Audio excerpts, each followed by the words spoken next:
Over the past several centuries, the scientific method has proven to be a robust framework for understanding the physical world. The scientific method was first introduced by Sir Francis Bacon in his 1620 treatise Novum Organum, or The New Organ.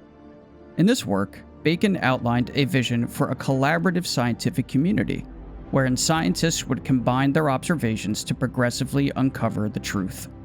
However, we biological machines continue to experience an array of forces and phenomena that our standard method of scientific inquiry struggles to address.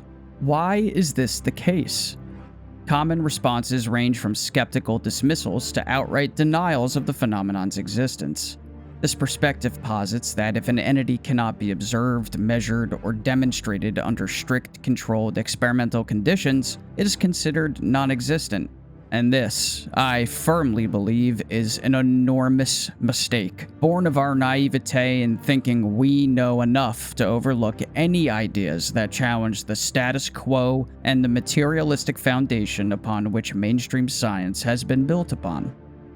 Human perception and consciousness are domains with which we are nominally familiar yet fundamentally lack profound comprehension. The phenomenon itself underscores these significant gaps in our understanding. As our knowledge in these areas expands, it becomes increasingly clear that materialism is inadequate in accounting for the entire spectrum of conscious experiences. The hard problem of consciousness, a term coined by philosopher David Chalmers, addresses the question of why and how physical processes in the brain give rise to subjective experiences. While materialism can explain the neural correlations of consciousness, how specific brain activities are associated with particular experiences, it fails to account for the subjective quality of these experiences, or qualia. For instance, materialism can describe the neural mechanisms involved in perceiving the color red, but it cannot elucidate why the experience of redness feels the way it does.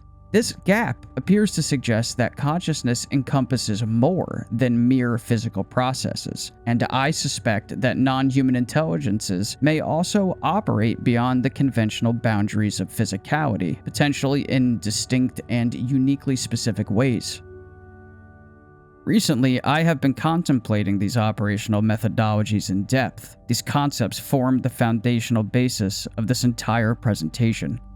The phenomenon appears to make no distinction between physical and physiological effects, treating them as facets of a unified causative mechanism. The boundaries traditionally drawn between the mental and the physical are not observed by this phenomenon. As a result, NHI appear to possess the ability to interact with our reality while eluding the conventional methods we use to gather evidence as they deem fit. Furthermore, they seem capable of effectively editing the nature of the encounters we experience with them. Testimonies from witnesses in specific cases suggest that NHI have the capacity to manipulate human perception, potentially through the use of extraordinarily advanced technological means. A notable example of this phenomenon occurred in France in June of 2022. A family was driving on the highway in a glass-topped car when they noticed a UFO paralleling their vehicle. The mother observed that no other individuals in the vicinity appeared to react to the object above them. The children in the back seat took photographs of the UFO with their cell phones. However, upon reviewing the images at home, they found that the photographs did not capture the large craft they had witnessed.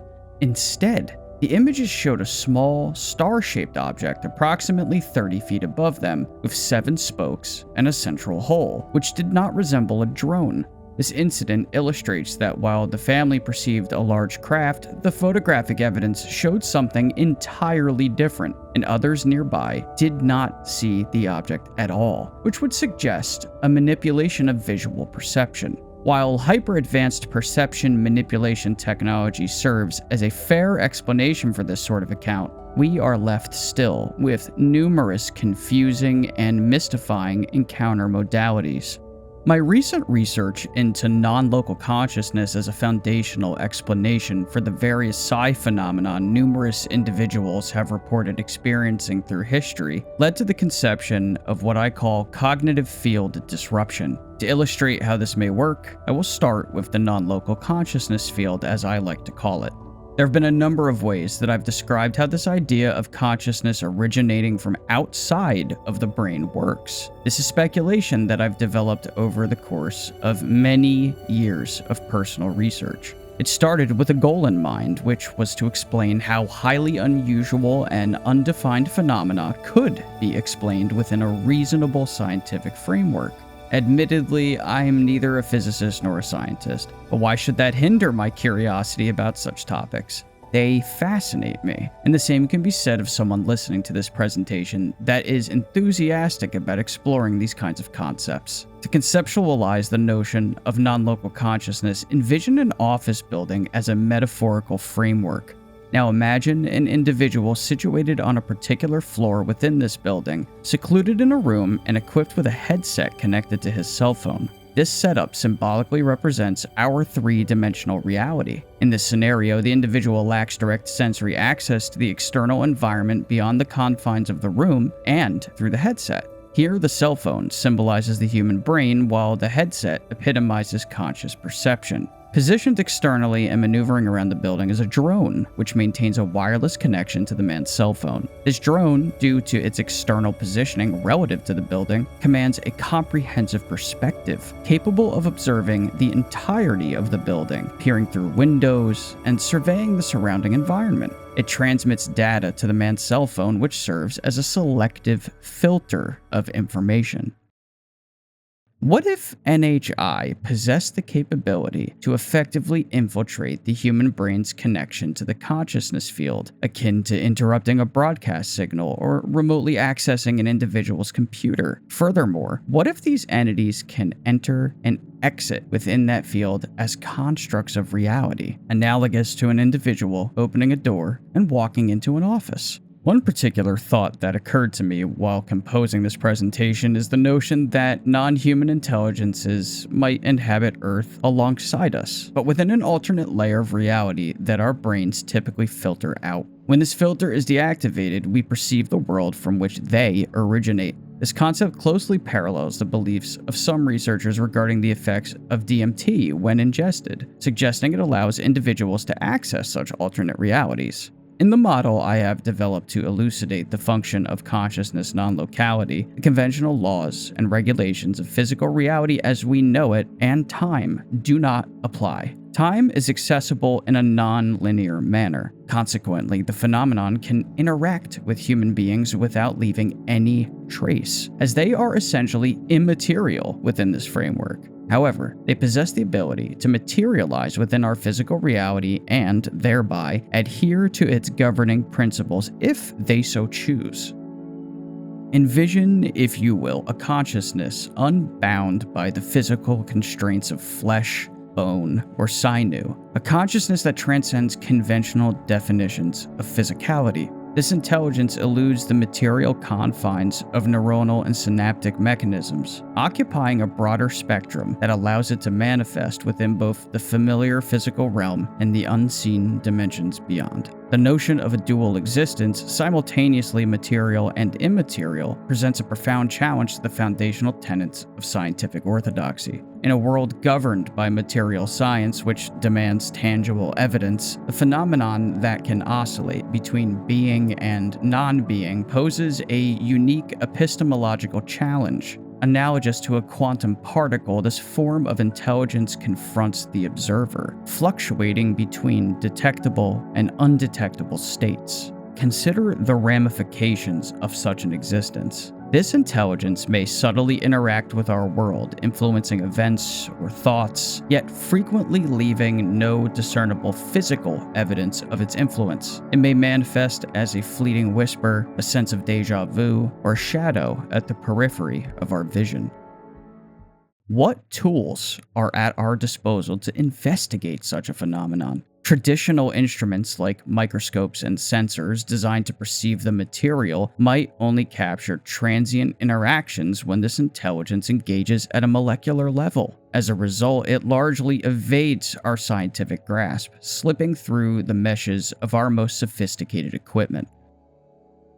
Historical folklore and ancient scriptures are replete with references to ethereal beings of light and spirit that inhabit realms beyond the tangible. Could these narratives be vestiges of human encounters with such forms of intelligence? Tales of angels, spirits, and otherworldly guides might indeed represent instances of this dual existence, entities that are simultaneously nowhere and now here, visible and invisible, material and immaterial. In order to adequately explore this phenomenon, our scientific inquiry must transcend traditional dimensions of where and when, venturing into the elusive how of existences that do not conform strictly to physical laws. This necessitates the development of novel methodologies and tools capable of detecting the subtle nuances of phenomena that exist at the interface of the visible and the invisible. This endeavor is not merely academic, it is a quest that might fundamentally alter our understanding of our place within the cosmos.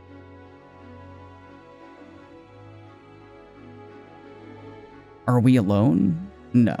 But more crucially, are we fully cognizant of the true nature of reality? The existence of a dual intelligence, both material and immaterial, suggests that reality is considerably more complex and enchanting than we have previously acknowledged.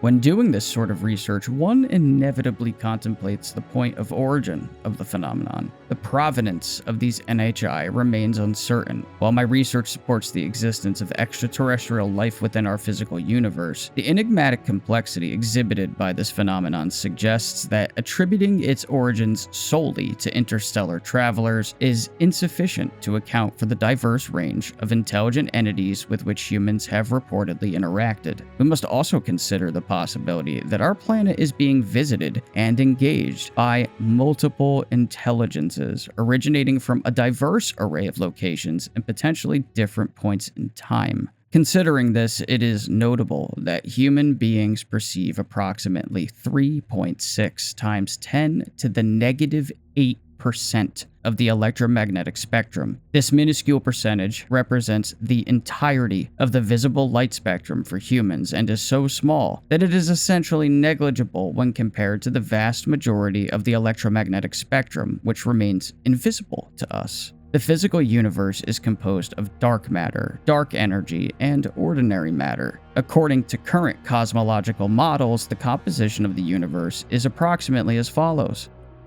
Dark energy. Constituting about 68% of the universe, dark energy is a mysterious force responsible for the accelerated expansion of the cosmos. Dark matter.